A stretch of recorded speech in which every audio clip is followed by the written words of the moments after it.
Good evening, and welcome to the seventh part of Paint On with Rob with the 3D Gizmo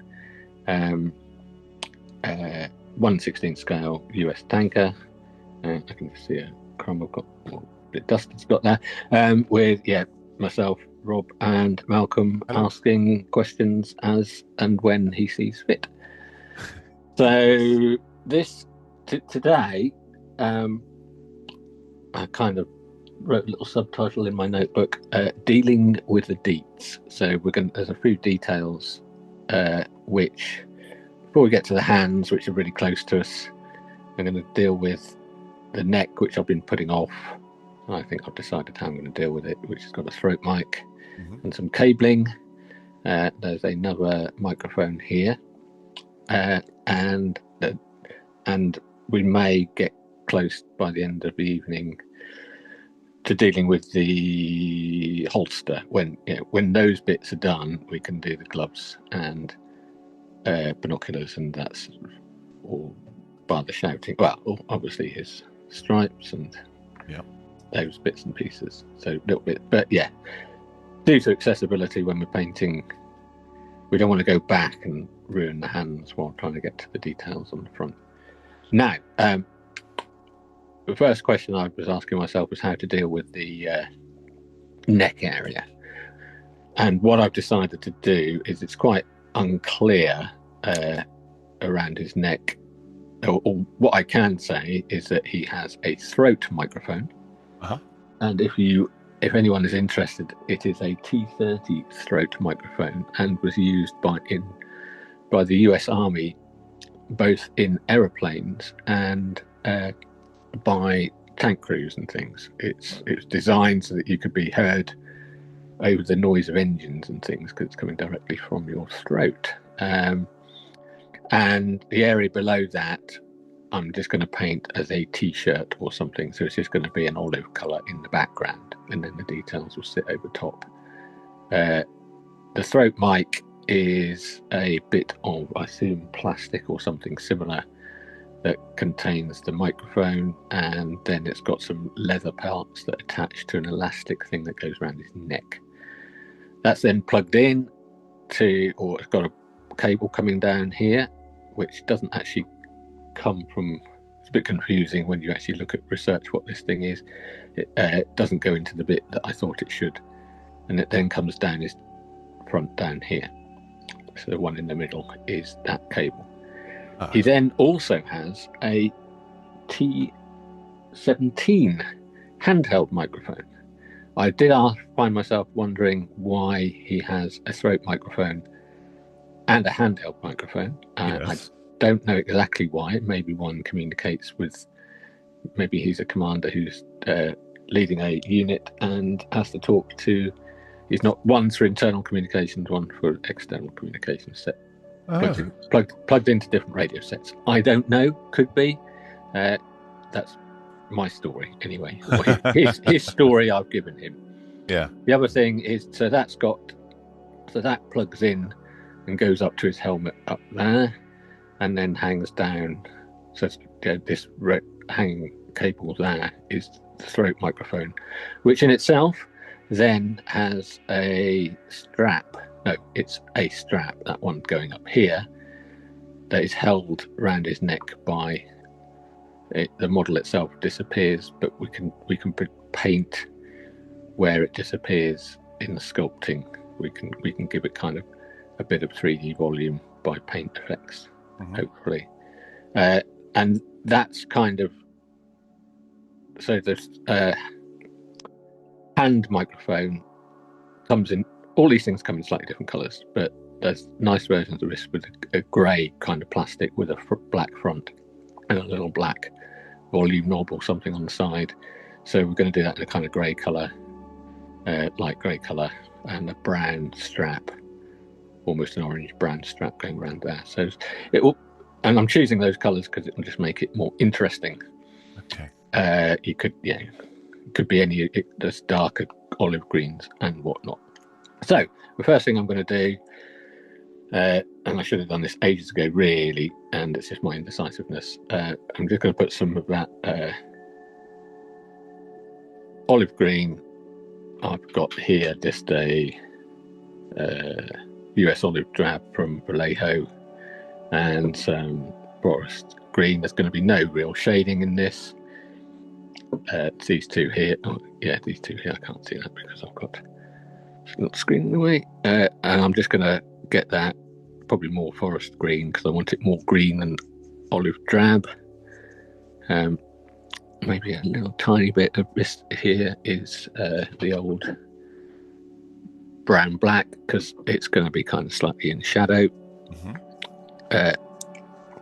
And I just want to get paint in that area that looks green because it's going to end up having details around it. So, and this is a good example of why you want to try and get this done earlier because I'm now going to be trying to stick a paintbrush into an area that has this is a difficult time. Yeah, so I'm not too worried about his knitted collar because that's I'm still going to be highlighting that later on, but just getting it in there into the right places isn't the easiest thing to do. Yeah, and knocking his stubble and all that kind of thing. Yeah. Especially because you're taking those paints away now, haven't you? Well, I know I've noted them all down, so they can always be restored at a later point in time. But I just want to get some paint in there. The neatness and everything isn't important because we're going to be putting stuff on top of it. And so, next thing will be. Actually, I forgot about that. I want paint I haven't got out. I want to get some. Excuse me just a second. That's some very bad planning on my part. I'm going to get that waffle brown again, which is the same I used on the collar, but this time I'm not going to add anything to it. These, again, a lot of these little throat mics, you can buy original vintage version or original ones on eBay, and the elastic and things that hold it on come in all sorts of colours again. So but there was quite a bright look, let's see, it's quite tricky to see on the figure itself, but I sketched roughly what it looks like. So so you've got the two little round bits, that's all plastic in the middle, then there's two little leather bits that hold it with a press stud, and then some elastic bits that go around the back of his neck, the cable that hangs down. So I just wanted to sketch that so I was clear on what it looked like. Now we can't really see the elastic going around the back of his neck, and those little leather bits aren't very clear, so I just need to put some hints that there is a different material in that area on my guy. Okay. So that's what I want to do, and some of them were quite vibrant orangey brown, or the leather bit was, and then faded. Right. Exactly. So fingers crossed. Probably clear it on. So it's all leather parts then? No, this is just I'm doing plastic, this as just plastic speaker bits. Yeah. And the paint I've got here isn't very. Hang on, I just want to see if I can get a bit more better paint out. And so for doing bits like this where it's in the hard to reach backwater of the of the miniature, is it better to try and put a base coat down first?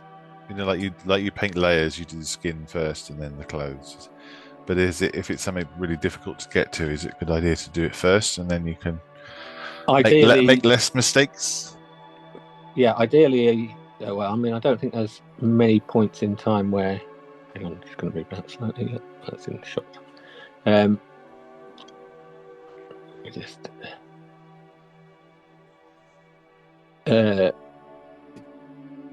This is one where I'm not sure what the ideal time would be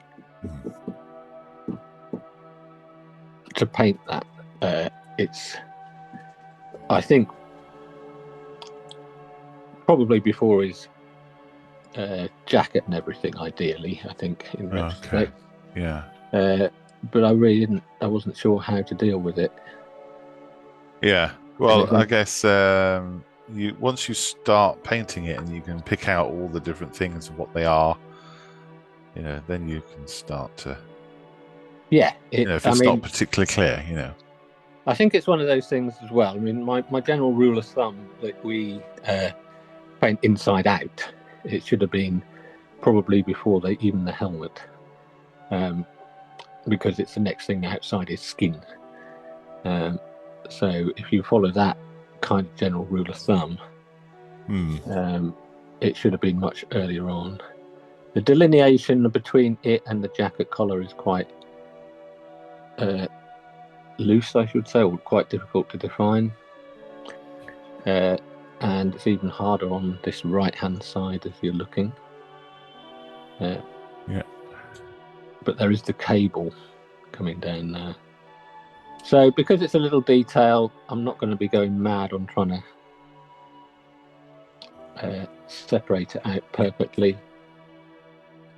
And I guess you have put it in black as well. You've primed it in black. So if you'd primed it in white, you definitely would have to be concerned about those little bits, wouldn't you? You'd have to put colour in it. Yeah, so I'm going to try. Black is helping as a primer, kind of, as a separating line area. Yeah. I'm going to do a little bit of I've added a little bit of brown black.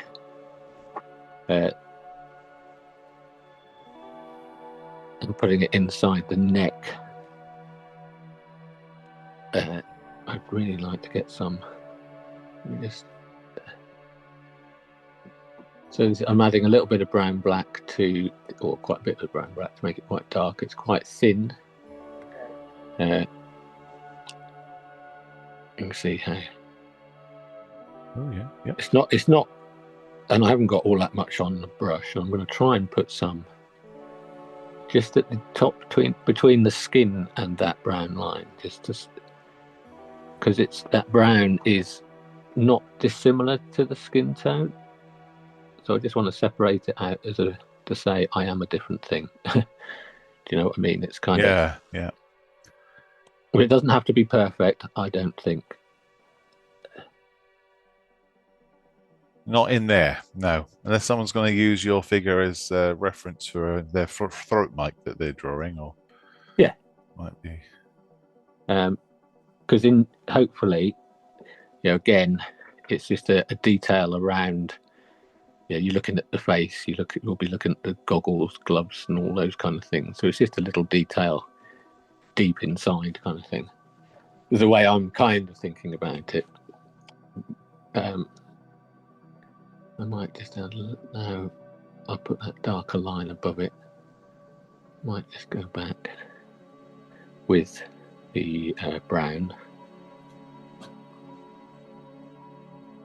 because some of that thin black or black brown added to it went on the brown I've already painted. So you end up putting a little bit more on. Some of that's still glossy. That'll dry down, or watery, so that'll dry down in a little bit. Nerve-wracking. I don't know about you. Right. Yeah. Yes. Right. So now I've done that, and it's still some of the thinner paint to see drying. I'm going to do the throat mic itself now. I've seen these in black. I've seen them in olive drab, and I'm going to do mine in I've got olive drab, just pure olive drab. Olive drab. And next to that, the grey is basalt grey. So I'm just going to mix mostly olive drab, I think, with just a hint of the grey, just to desaturate it slightly. So it's not so olive drabby, but a little bit brighter. A little bit greyer in tone. Right. It's brighter. Just to make it different to the other olives and things. And one or two of the photographs I've seen of these things had a bit of a grey tone to them. It also means we can utilize it on the highlights a bit more. So I'm going to just paint that element of the throat mic, and with a little down line there, or the bit that the cable kind of attaches to, which doesn't seem to have a cable attached to it. Right, but there is another cable that appears, which I think is the cable that should be there, that I think should be attached to it, disappearing underneath it. Ah, right. So that cable, I'm going to do the same colour. And I think so I'm going to do it all the way down.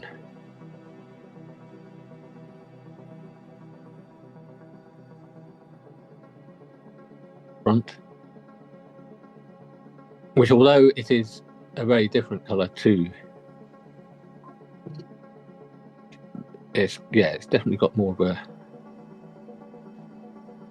greeny tone, although it's not so obvious at this point in time compared to his jacket. But I'm just gonna. So this is why, given half a chance, I'd have separate arms. Yeah. You can get to some of these points, but just some careful positioning, careful wedging. You should be able to get to everything. It is all ultimately accessible. And this is one of those cables where, because it's raised, you can use the side of your brush like we've done on other elements, just to make sure it's picking up.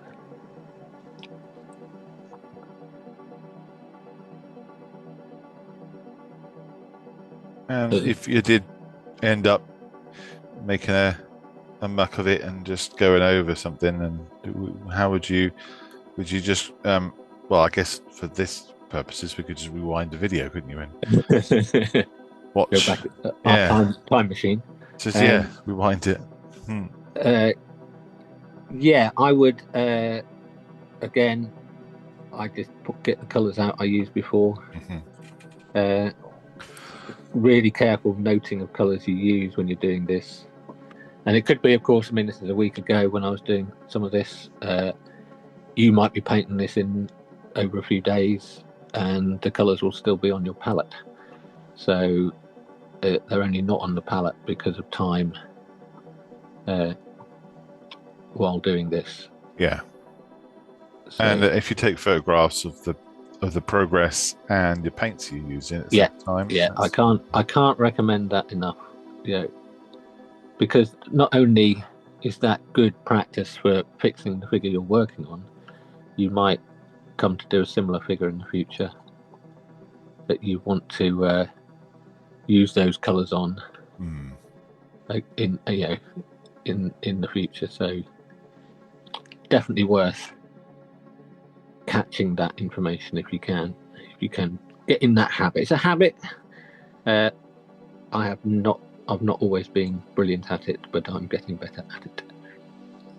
I think if you're on social media and you're with a bunch of friends and you're sharing your photographs of your projects and your hobby anyway, you can kind of incorporate into that, can't you?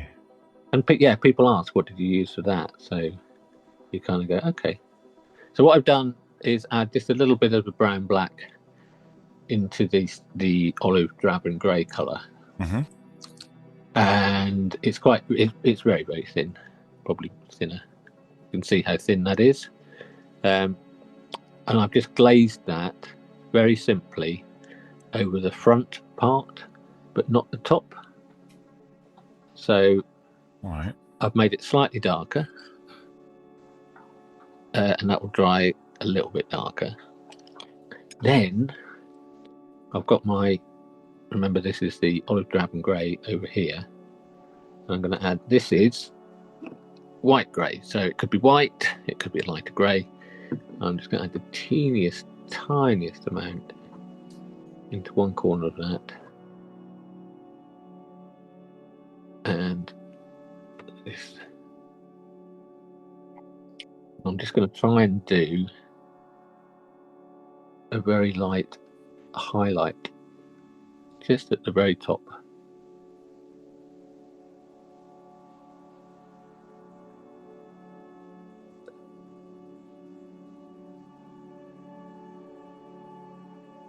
just so it's got a little bit of. You see that? Just a little bit of shape and form. Yeah. Yeah. That really brings it out, doesn't it? Completely. Yeah, because it's kind of an if you look at the figure you've got, it's kind of a nondescript area. So to a degree, we're suggesting or trying to make it more prominent. Yeah. So, and then what we're also going to do with this same colour, I might add a little bit more of that light colour into it, and just for the cable. Right, we've got areas on the cable. Mm-hmm. You can see that it's a slightly different colour now. With a glaze, I'm just going to right at the very centre of it, but not all the way down, maybe a little bit more up here. And this will kind of resolve itself as we do the other cables, just to separate out that cable slightly. Well, we'll come back in there. Okay.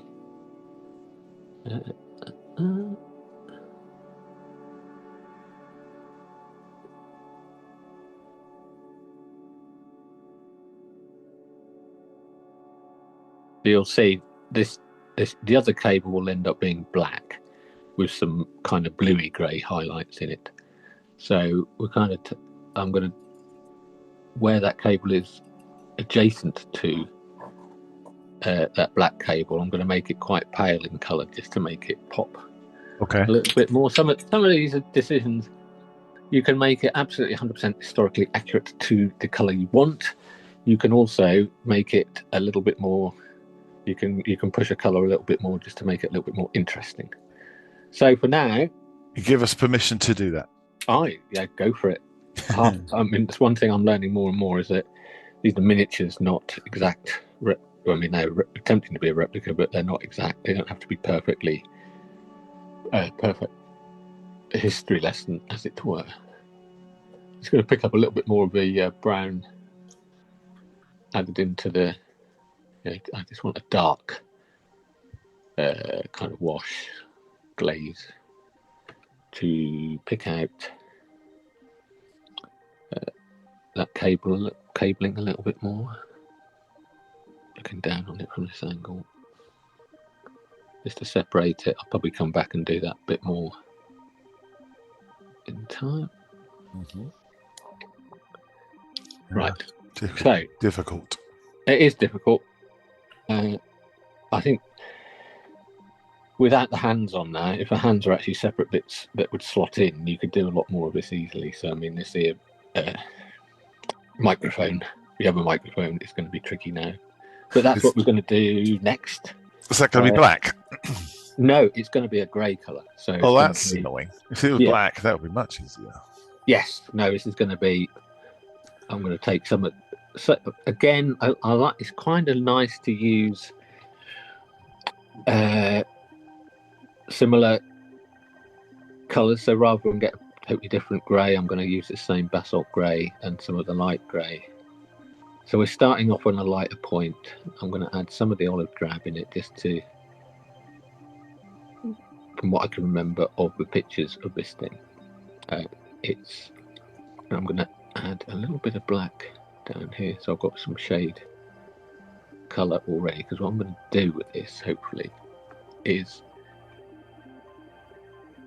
it's a bit of kit that's got rounded bits. Some bits will start off in shadow already.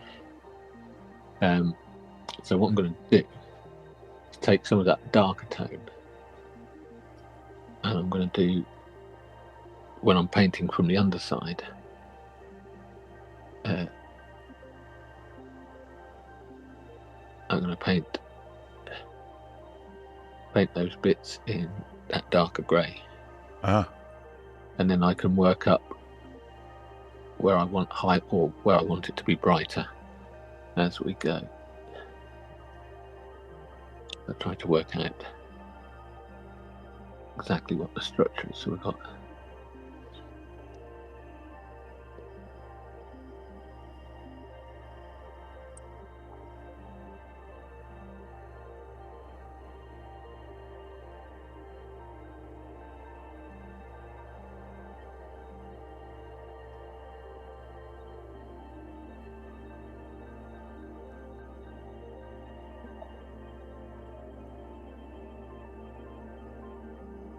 Now the thing is, that probably not. You go with a little bit in there.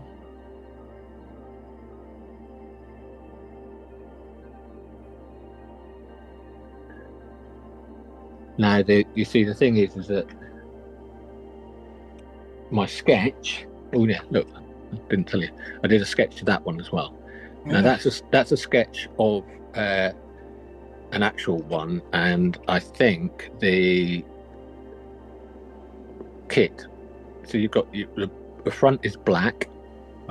So that bit there is black, and this knob on the side is black. The rest of it's a pale grey colour. Now, the front bit we've got here seems to be a bit wider as in the model as opposed to this. So if you look, there is a line there. So you've got the black bit at the front. Yes. It's a different size. So it's those kind of things where you get slight discrepancies between what you can see and what it or what the model looks like and what was actually existed in real life. So I've got a lighter colour now. And I'm just going to do the upper side. I'm going to do the whole of the upper side.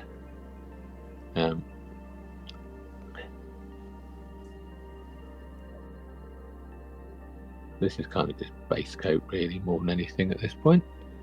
Trying to get some colour on it. It's also, because it's brighter, it's going to look different to other bits of kit he's got hanging around, which is another reason to to go for the lighter. Yeah. You can see the. Has it got holes in it as well, like that picture? The picture itself, the real thing has little holes, 7 little holes to speak into. Yeah. But the kit doesn't, so I don't think because it's behind his hands, I'm not going to try and resolve that. Okay. But yeah, so what I'm going to do is paint upwards like that, so that the paint coming off the top of my brush, the lighter portion is going to be at the top. Yeah. Which is where our lighting will be. I'm probably going to paint a larger portion. I haven't decided yet, actually. So did you say the mouthpiece, the bit that actually touches your mouth, I suppose, is black? It's black, yeah. So right. I'll do that in a dark grey colour and black. Paint over. So you're going to paint over that. What you've already done. Yeah, some of that will be painted over, not all of it though. Okay. And so, yeah, with the lighter colour again, I'm just doing the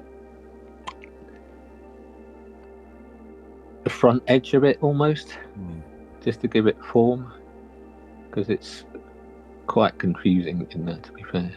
Are you going to worry about it too much because it's behind the hands? It's kind of in a shadowy area? I'll try and do the best I can, because what I'll end up doing is, at the moment there's a dark grey and a light grey. You can probably see that clearer. You can even see there's a bit of separation between that bottom portion. Yeah.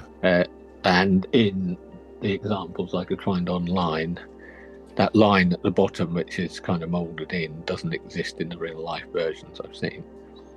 Yeah, it's just going to be, I'll put to blend that in a little bit, I'll go over with a glaze into the dark from the light, and then maybe, but I want to maintain that lightness to it. So this is the darker colour again. So it's quite watery. I don't want too much on my brush, but what I'm going to do is carefully, if I can get the right angle, just paint downwards from the centre of the light. You can see that.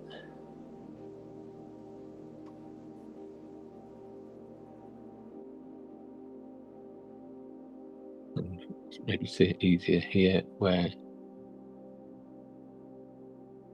this is that same blending technique, effectively going from downwards from the light color to the dark color, Yeah. just to soften that a little bit.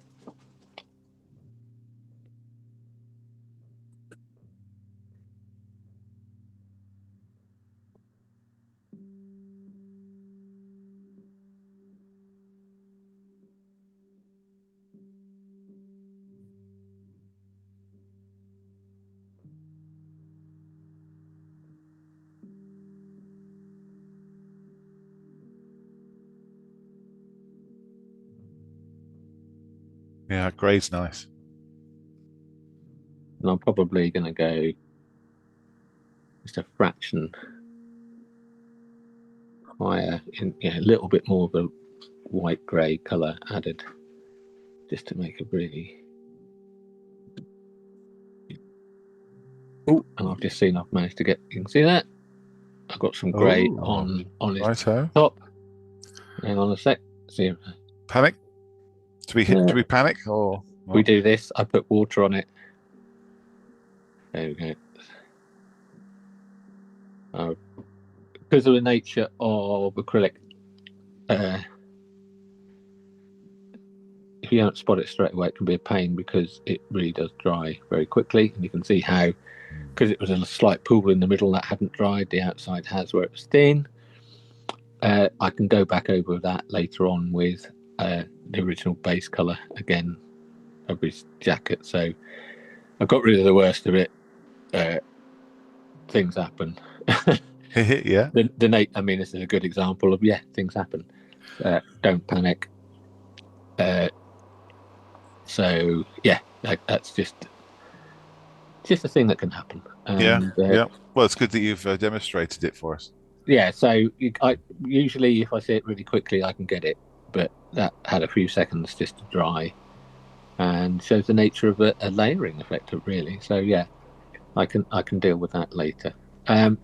Right, this here is just pure black that's been hanging around. I haven't touched it yet. What I'm going to do is just probably too running. So yeah, I just want to, at this point, get some black onto the bits that are going to be black before I do a little bit of tiny highlighting of them. So the whole front will be black. So I'm going to just put some black on there. When that dries, that'll look better. There's the little knob on the side. It can be quite handy as well. I mean, I found it really good to actually do that little bit of extra research on the bits of kit he's got, this different microphones, to see how they exist in real life and what you're trying to paint and what they're trying to be defined as, and what they look like, I guess, in the light. Yeah. In position. Yeah. I just managed to. I got a little bit, a tiny bit of black on his arm here, which I've managed to get rid of very quickly because I saw it happen. And yeah, by doing this with the black, I'm painting over I'm painting over the primer, which has a slight sheen to it, which gives you the nice dead flat black that we kind of really want. So while I've got this black, I'm also going to just go through and define those cables carefully. So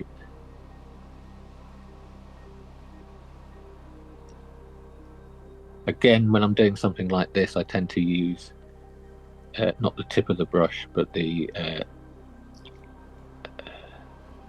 side of the brush, or just an edge of the brush, so it's picking up almost like a dry brush technique. I am overspilling in a couple of places. I've spotted already. Sorry, let me get that back on camera.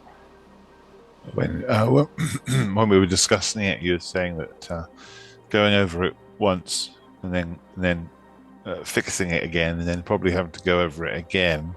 It's Yeah, just part of it, isn't it? Part of the yeah, part of the job process. needed Yeah, to do. Yeah.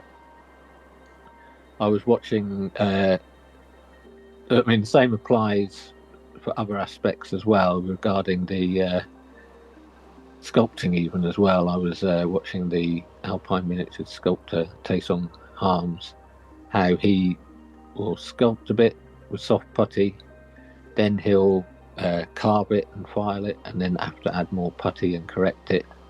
So it's you rarely get anything perfect first time. Yeah. If you can, brilliant, and you know this is quite nice if I can get this perfect, because that color underneath, you can see how far you want to take it to get it. It'd be nice if I don't have to go and correct it, basically. So, and this is where, if you got it not too much paint on your brush, because something like this will flood, but you need enough paint to get it going nicely down. Mm-hmm. And this is a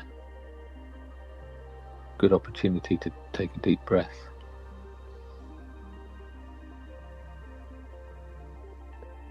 When you got the right amount of paint, like this here, if I can get this perfect, you'll paint that line and then I'll carry on going down and it will be spot on like that was, and you'll have a very nice little moment of smugness.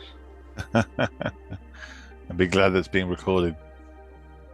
Yeah, because you can see here I've got a little bit of black inside there. Mm-hmm. But like I said at the beginning, this is dealing with the details. The details will make it in the end. I think it's one of them things where when people look at it, these little details will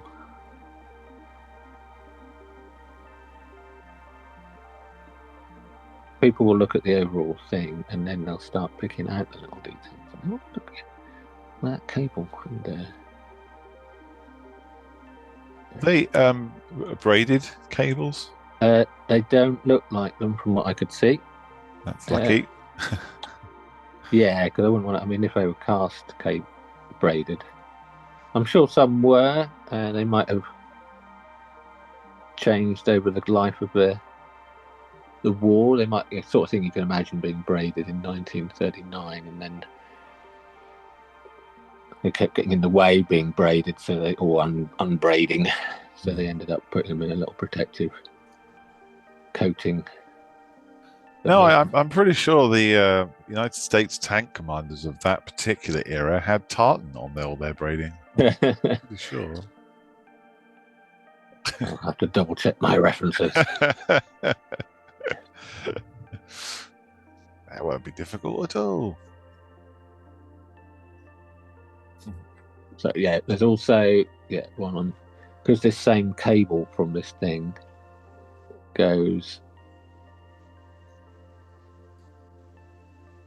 is this one here. So where it gets a little bit fat, that's two bits connected together. So that's the cable from his helmet connecting to the microphone itself. Oh, right, yeah. So in the middle there is actually a physical delineator where the plug, where one's a male and female part of the plug socket. Mm-hmm.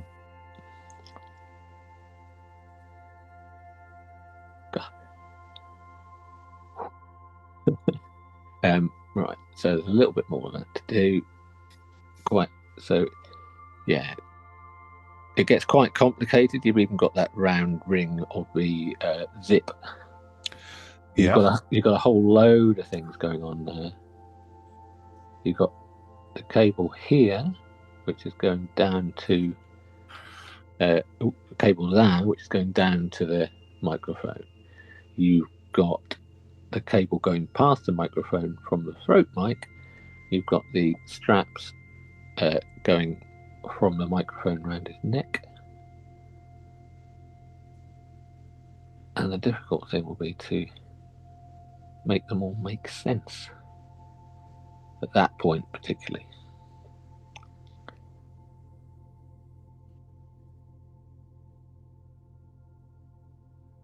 But at the moment, it's not brilliant, but it's not terrible. And we've actually got, so just to the side of the cable actually goes to the side of the microphone. So one side of the microphone is actually a cable, just because that's where it's fallen in the skull. Wow. Which is quite tricky to get to, very tricky to get to.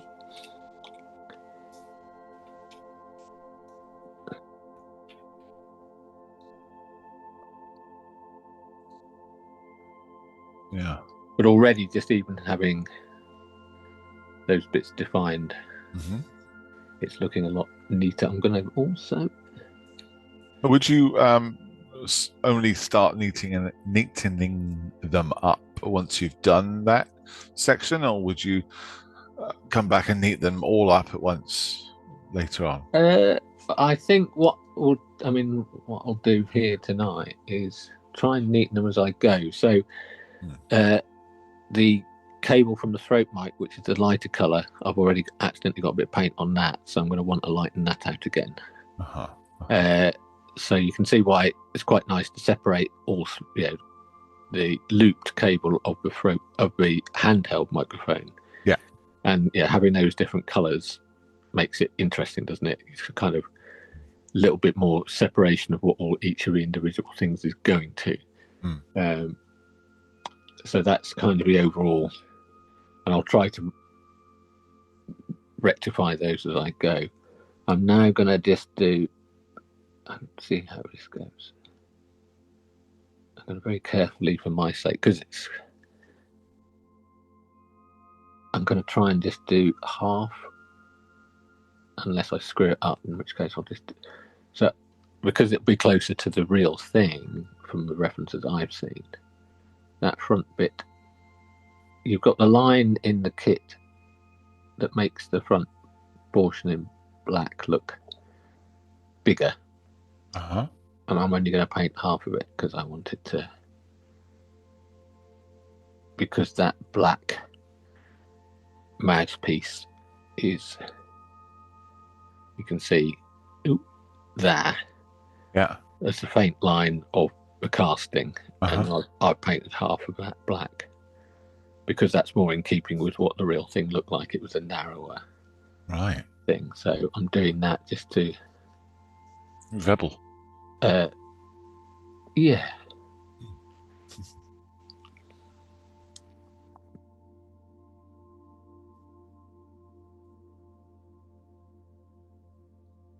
So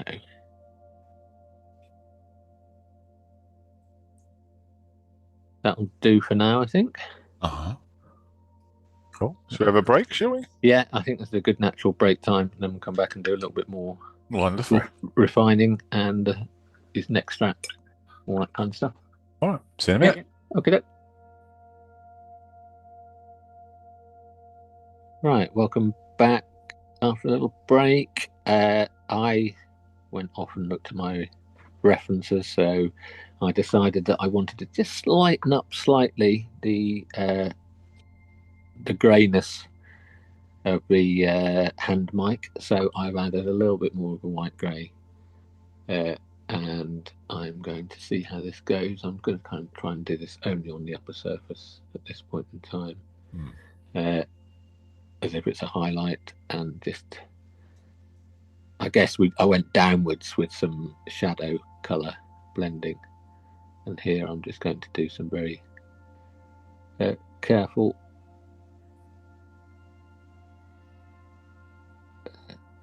kind of upper surface lighting to make it a bit brighter up that portion. which oh, there we go.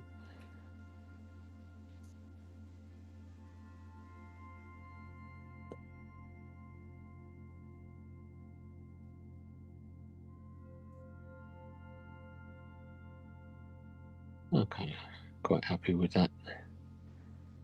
Like I said, it kind of catches the eye a little bit, and I'm going to do a similar little bit on the centre portion.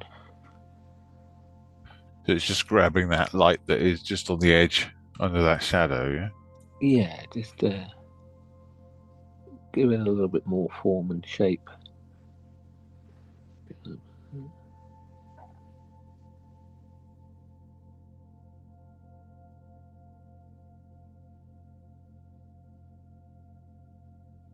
I'll dry off a little bit, but yeah, it's just giving it a little bit more shape and form. Yeah. And while and now, if I can remember which bit of paint I was using, there it is. Just going back to this, so that was the greys I was using for the hand mic, and then that was the greys I was using for the throat, or the colours I was using for the throat mic, which is the olive drab grey, and I added just a little bit of that to it to make it paler, because you can see I just want to make that one cable next to the black cable get a little bit, stand out a little bit more, where I got a little bit of black on it when painting the other cable. So it's correcting that kind of thing. Yeah. So there's a little bit of back and forth. And is that how you would normally do it? You just keep going back and forth between the two colours? Yeah, you kind of go, so here I've got that nice little bright bit of a throat mic cable, and then as it disappears underneath the black cable of the hand mic, I'm just going to add a little bit more of that lightness. Oh yeah. Just to make that pop a bit more, just say that I am that cable kind of thing. It just gives it a little bit more pizzazz. It's just pizzazz. So you use a funny choice of word for a cable. Yeah, I'm making my cable pizzazzy, giving it some pizzazz.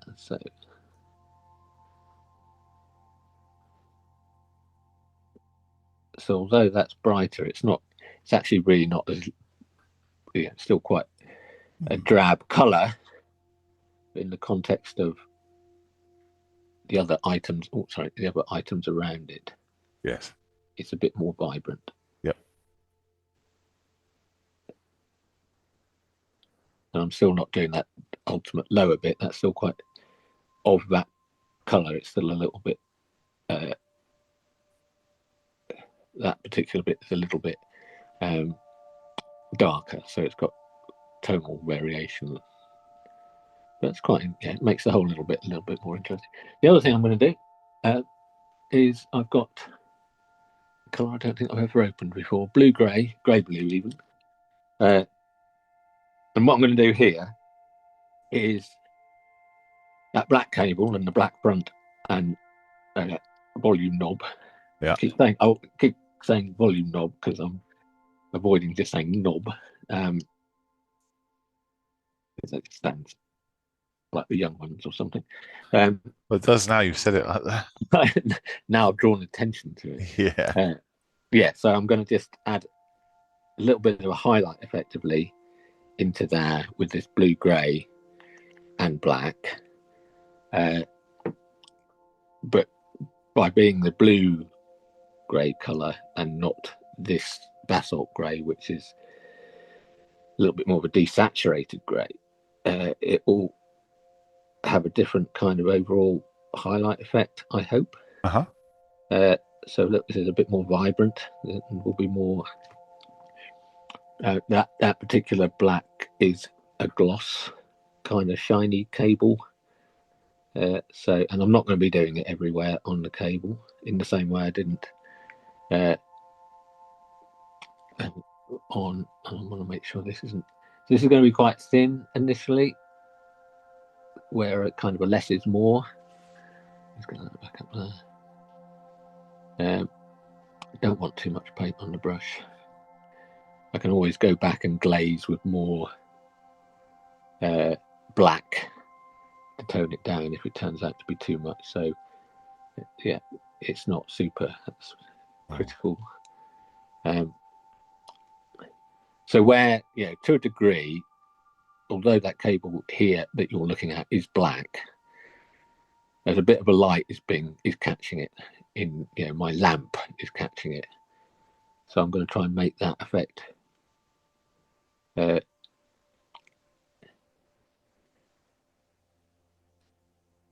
more. I'm doing this with little dots. I don't know. I don't have to do it with little dots. So just that little bit coming straight out of the. You can see the blueness to it compared to the grey tone. Yep. In there already. There's a noticeable contrast there. Maybe not as bright as that in real life. And so I'm only doing it up there. I'm not going to do it down here, but I will do it. And this will probably have to be retouched up because there's going to be this zone at the bottom, which will probably be painted in green later on, as if it's his herringbone twill. Oh yeah. Did you decide what that? Did you do any more research on the top of those trousers to find out what those? Not yet, no. But I think it's just going to be a herringbone twill uniform or a one-piece uniform they have. Okay, right. Yeah, nothing more complicated than that. Okay. And given you can't really work out what it is on here,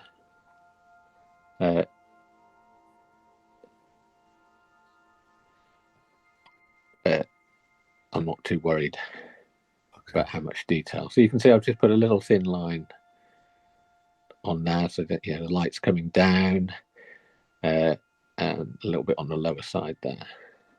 Yep. I'm now going to try and do that just on the top edge of the black mouthpiece. Maybe a little bit too much there, too much paint on my brush.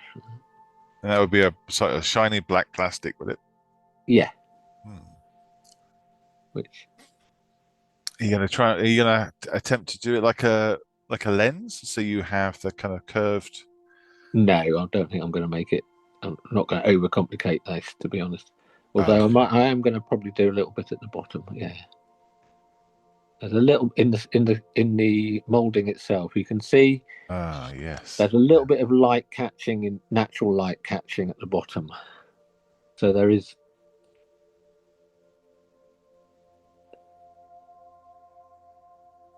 So I can add a bit of that myself. And that's probably a little bit too much, so I will go back over with black on some. But you get the general idea that. Oh yeah, and the that would be catching light, wouldn't it? That would be a very thin highlight. So just on the you can see that little black knob on the side, the volume knob. Just put a little bit broadcast volume. I didn't go that far. So it's not a speaker as well, is it? No, that's just in his headphones. His speaker would be, I would assume. Right. Right. So I'm just going to get a little bit more of this on my brush and try to do. If we look, and we've then got a little bit of a cable there. So this is a good way of, separating out. So there's a bit of cable comes here next to the other cable, and then obviously the double plugged socket bit at the top here.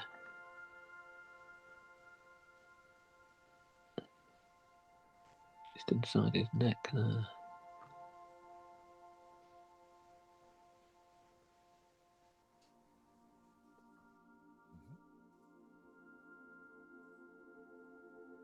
Now, oh yeah, so now can't quite decide. I'm not going to try and get a brush in there.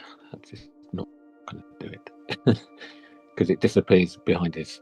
I should have done that before his helmet, kind of thing. Just pretend you all haven't seen it, kind of thing. Okay, right. So yeah, what I'm going to do now is get some pure black, make it really, really, really thin.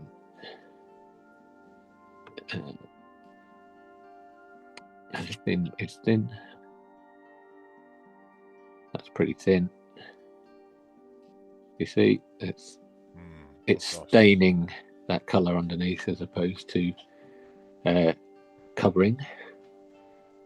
So now I'm going to do the same principle. I'm not going to do cover the whole thing. I'm just painting upwards onto the black bits from the brightest centre of those little blue highlight zones and down, and that will just take the edge off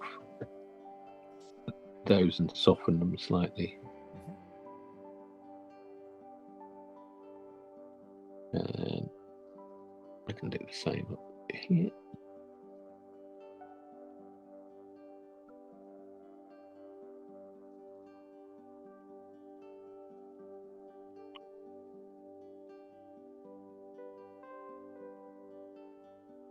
And then just for the sake of the shiny plastic look, I'm going to take that colour, a little bit of that grey white into my grey blue, so I've got really quite bright relative to what it was before. Maybe a tiny bit of that. Bear in mind that these are still, in grand scheme of things, they're not very bright, but in relation to all the colours around it, it is. And I'm just going to try and put a single dot right at the very top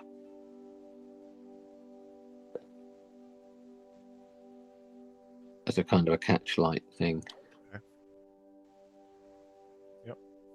And the corresponding one, if I can. I could probably even go. Oh, sorry. So that'll be that's a glossy surface. Oh, yeah. It's a shiny glossy surface. Possibly do with a little bit in the middle as well, to be fair. But I don't know if I'm going to worry too much about that. What I'm going to do now is attempt to do the strap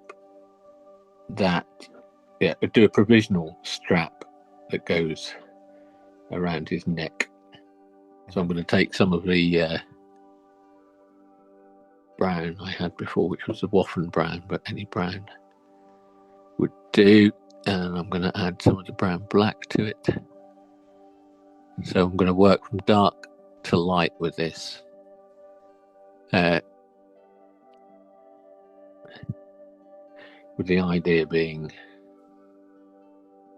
test that that's not, yeah, it's got nice flow from my brush, because this is a kind of a breath holding thing. I'm going to, it's funny, even now with my Optivisor on, I can still see some very faint print lines on some of these straps.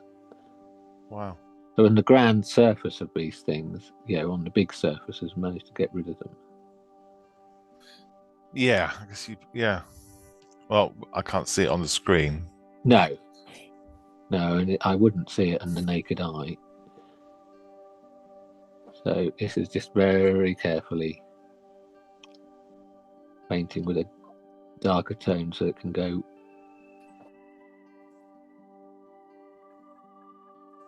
So we can use that darker tone as a part of the edge shadow in the end, because we're going to put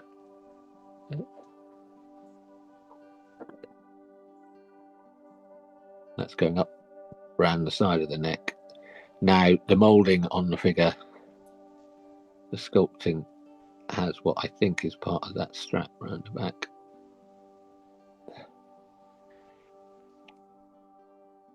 But it isn't very well defined where it goes. So what we're going to end up doing is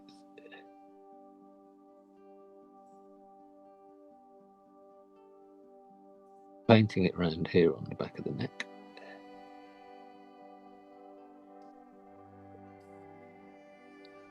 And about here, it disappears. So I'm going to make, and then it reappears down here.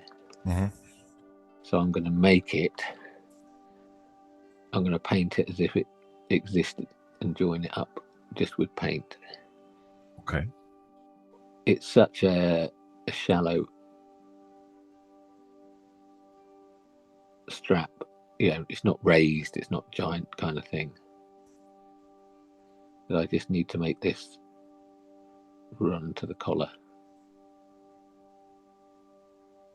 Nothing more complicated than that.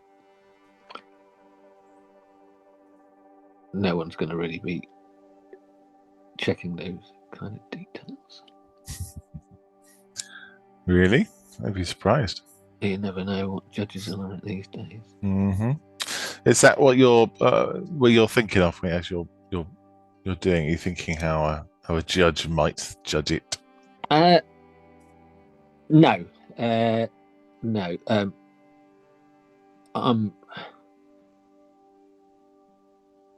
A key thing is I'm wanting to do it in a way that I'm happy with. If the judges like it in a competition, that's a bonus. Mm-hmm. If they don't, they don't. Got you. Well, certainly not this figure. It's not going to go in for a competition, I suppose. There you go. Can you see how that's now? Yes. Joining the gap, but because it doesn't reappear until down here, I've made it kind of narrow into the. Mm-hmm. And then I can do a little bit more. It's very similar brown to the collar, isn't it? It's actually exactly the same brown. Oh. But I'll make it look a bit different in a minute. Yeah, so one is, even though the same colour, there's different textures, aren't they? Yeah, and I did for the collar as well. In the I did add another. I think I did. Yeah, I did a lot of shadow to it. I put some washes on it. We put a highlight on, I think, especially on his right hand pointy collar. Yeah, where it was pointing up. Yeah. So.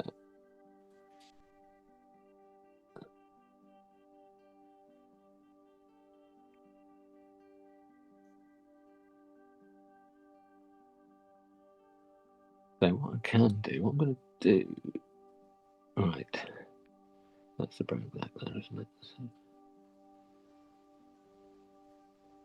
So I have a little bit more brown black. What I'm going to do now is take a very, very deep breath. And I'm going to just paint the lower edge with a darker brown. Okay. Well, you pass out.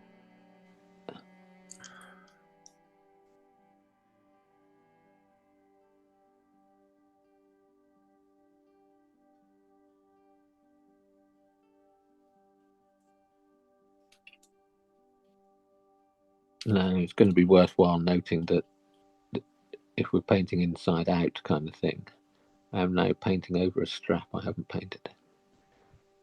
But again, it's to and fro. We'll probably put a base coat on before the end of the night. But okay. Yeah.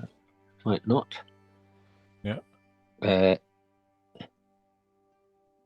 a slightly darker line. Those stitching lines are just noticed quite good the last time.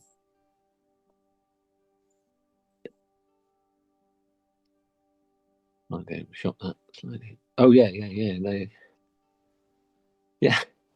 Forgot about them.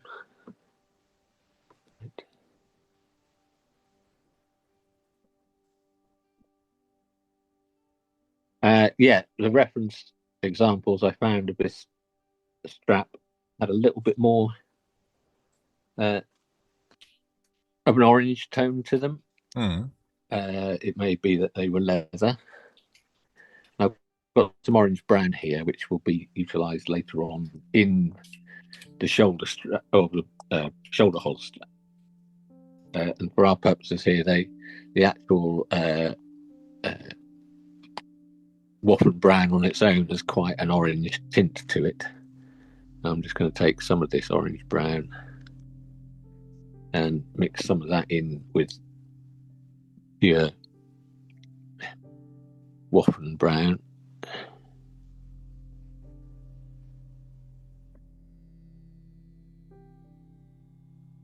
And then I'm just going to hopefully might end up toning this down. Again, I don't know exactly what this is going to end up looking like. Oh, sorry.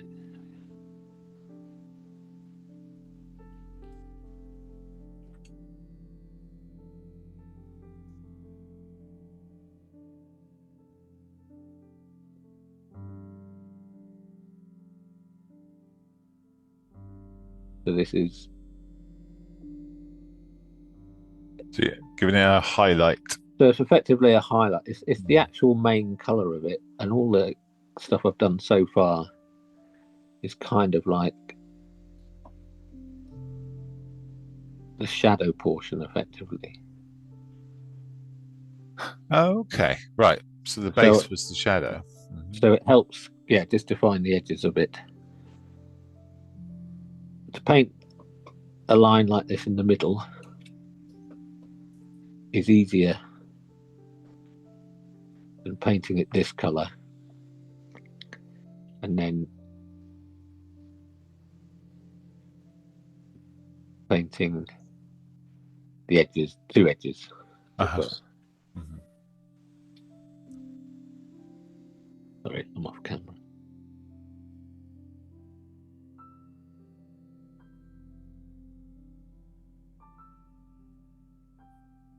And knowing it this kind of little bit brighter colour as well makes it pop compared to the it's actually not dissimilar to the brown of the elastic holding the throat mic. Right. They're all kind of in the same tonal range.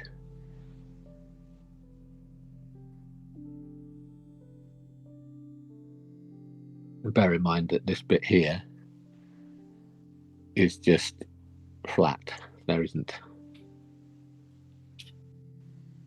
any moulding in there at all.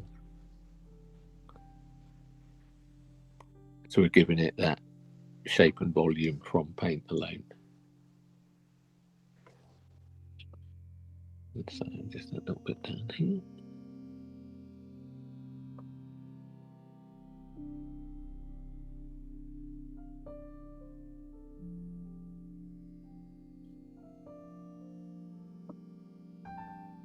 The other thing I was thinking as well was that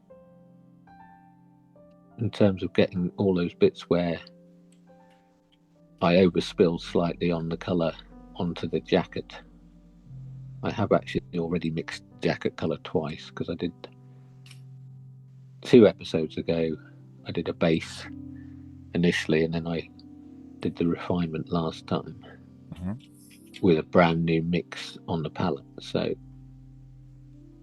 I should be able to get back to where that was. So yeah, you've got that strap. Oh no, not quite. It's got to go all the way down. So this strap then gets a bit complicated because it goes over the front of these other cables, and I might have to come back and reset you can see where that I think that gets, like I said, a little bit complicated. Yeah. A little bit fussy, I believe would be a good term. But so that's the strap that is holding the hand mic around his neck. It could do a little bit more delineation and separation, I think, in the long run, but it's probably okay for now. Got the cable around his neck, throat mic, hand mic. So what I'm going to do now is just an initial starting point and base coat for the shoulder holster, which eventually I want to end up being quite orange, and we won't be doing that all tonight. I think that will be short refinements on and just going around in circles on the other things. Yeah. Clean up the jacket last. Yeah, well, yeah, I'll do that probably off camera, to be honest. Okay. Is there is nothing to talk about with the cleanups? Just it would be exactly the same as what I did before. I guess I'll okay. yeah, I mean, it's mixing the paint and applying the paint like I've done on all the other when I did the whole of the jacket, just in little tiny portions. Okay. Yep. And yeah, I can't do that. I wouldn't do that now anyway, unless I left it, because I can't remember what paints they are until I go back through my notes. If you are going to cover it back up, would you wait until it had dried to then paint over the top? Because I remember you saying about base coats. You put second coat on, you wait until it's completely dry, otherwise you'll end up dragging it back off again. Yeah. I mean, if you had the paint already mixed up on here on your palette, I would leave it until I would have flooded it with water like I did to get rid of the worst of it, and then when that had dried, I would reapply my base color to it, or that particular highlight portion, or whatever it might be. Right. So is it there? Here I've got rock brown, red brown, rock brown, red brown. It's going to be the starting point for my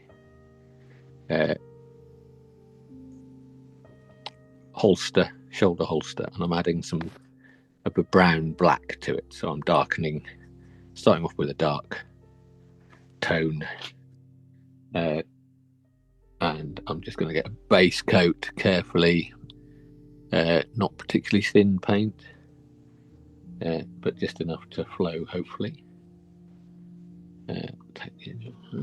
So it's a darkened red brown, effectively. And we've got a strap that goes under his arm.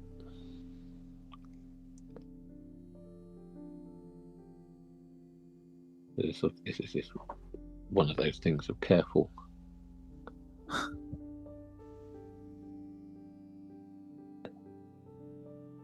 Because in all honesty, I think I'd rather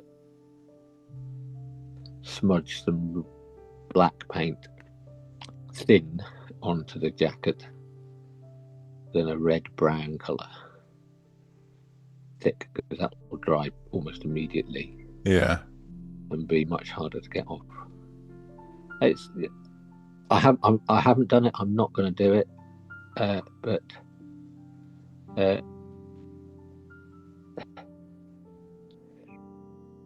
it might be worth, if you have another brush, just to have one loaded with water, so that if you were to do it, rather than me get the water off this brush, your panic brush. Have a panic brush, yeah. Yeah, a razor brush. Yeah, exactly. So have one on the other end, like you do with pencils. I've got rubber on the end. Yeah. What you'll notice as well is it's going on quite nicely at the moment. So that brush looks a bit better. Have you done anything with it? I did give it a wash since last time. I think I gave it a wash. Yeah. And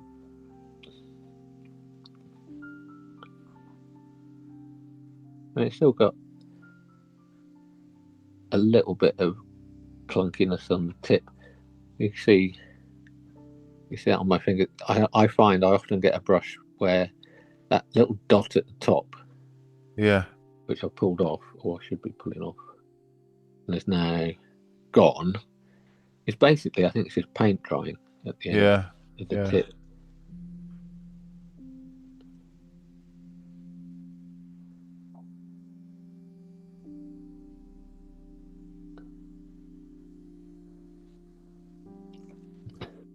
So yeah, this is really is worth your time to get this on as cleanly and as neatly as you can. And we will end up trying to highlight and make it look like worn, well, not that worn leather, because it might be fairly new issued, but we are starting dark and it will end up going a lighter orange. Although again, it's one of those where it's your call. If you go and look up World War II US shoulder holsters, you will see bright orange ones and dark brown ones. We're going to choose, for the sake of this, again, because we've got brands, all different brands. If you're painting something like this, and you've got a choice, think what will make it more interesting to look at. For your model at the end of the day. What's with the leather then? So the holster that we saw in the picture a couple of episodes ago was black and bracken, kind of a reddy brown. Yeah. Is the leather just that color straight off the bat, or is it like weathered down to black or weathered up to red, or how does it work? What, in real life? Yeah. Or? Yeah. I think that with leathers and things, it depends on, is it tanning processes, and some might get they might even do boot polishy kind of things on it to make it darker. They might say, oh, I'd rather have a dark one, and they might put black boot polish on what started off an orange leather color. I'm trying to think of I think there are boots and things that some militaries use that are quite pale in colour, and they'll just keep adding dubbing or a black polish to change the colour of it. Yeah.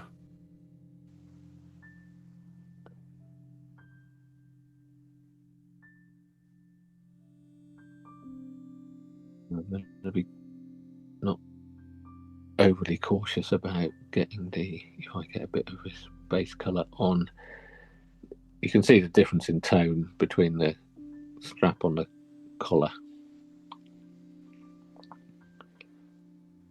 and this strap. If I get any paint on it, I'm not going to worry, because I can always go back over it. But that's fairly neatly done at this point in time. So we're going to have a bit of a complex area here to deal with. But yeah, we're now going to get some paint on the holster itself. It's entirely possible, but by next time I might change my mind and decide that it's going to remain this kind of more reddish brown colour than trying to make it very orange.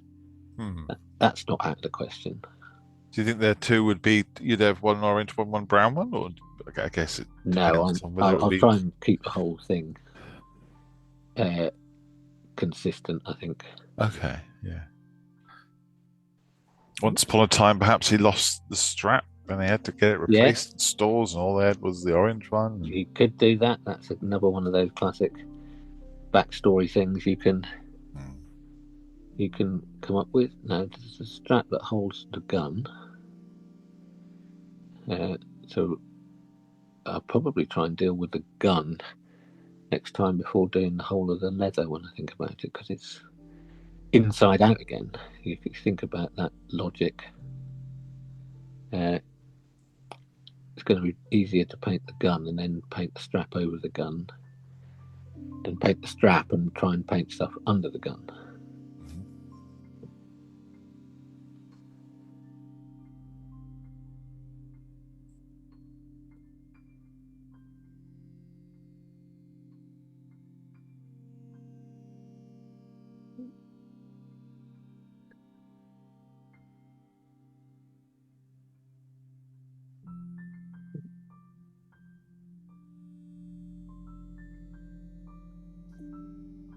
Now we've got really awkward bit.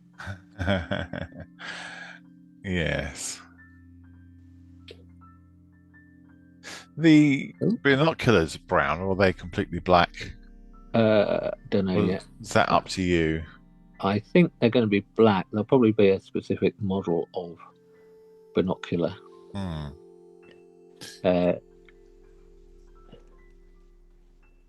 And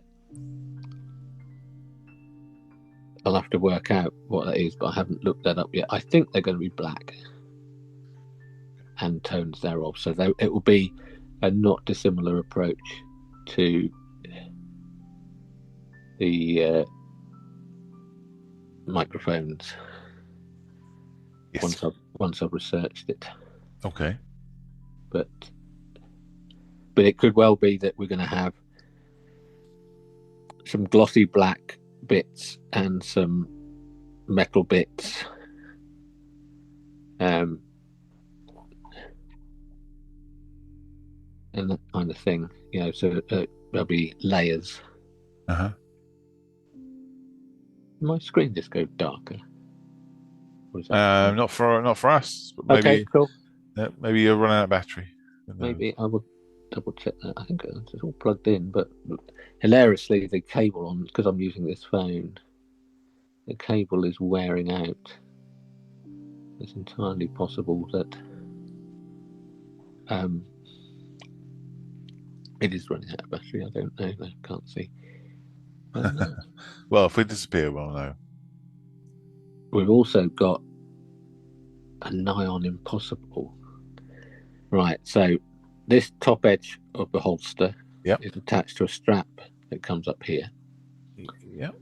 And it's just about visible beneath, inside out again, Robert, the cables of the microphones, which will have to be touched up. So really, really, really awkwardy. So you can see this. I put some brown paint in there. Yes, underneath the cables. That's horrible. That's really horrible. Yeah. Again, so that's kind of those cables are really easy to patch up again, but it kind of shows when you've got something as complex, some little complex areas.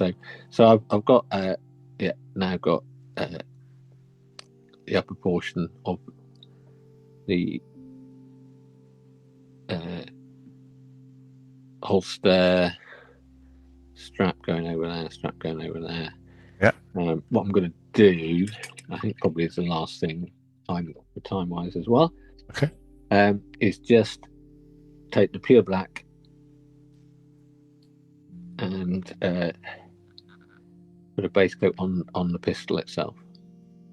At the moment, it's still primed in the primer colour, so I'm just going to do this purely as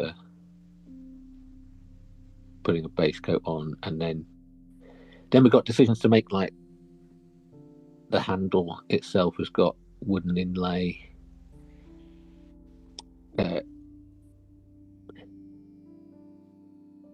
And doing the pistol, would you do it in I'll probably do it in a kind of a with greys and whatever, as opposed to metallics. Yeah, right. But that's just me. Anyone, yeah. And although when I come to do the leather, that will all paint over. I can just see where. I'll go over the black again. I do like just to define some of the edges a little bit by doing this base coat, and that's awkward to get to. Wow. You're doing a fine job of still showing us what you're doing. And times when I don't think I am. yeah. Times when I think, is that on screen? Right, so there we go. I'm just going to do a little bit of a tiny bit of that top strap again.